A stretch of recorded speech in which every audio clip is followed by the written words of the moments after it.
Nissan xtrail T32.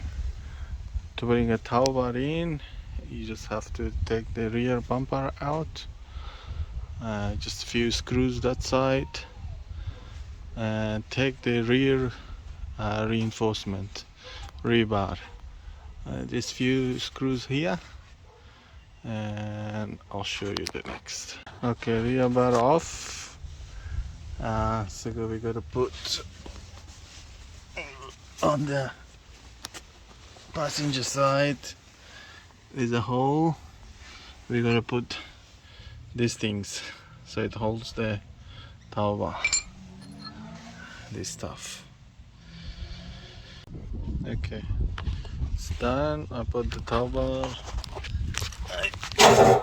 Here you have to first put this part, and then put this middle part.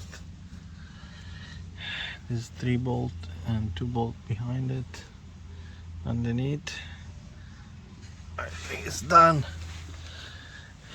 You have to cut a little bit off here. That's it. And yeah, so you can put the bracket inside this hole so it tightens the other side on the passenger side. So as you can see, in through this hole, put the brackets and tie it this side. And it's finished the trailer. Installed in, put the bumper back, put the mud flaps back. So I think it's all good now.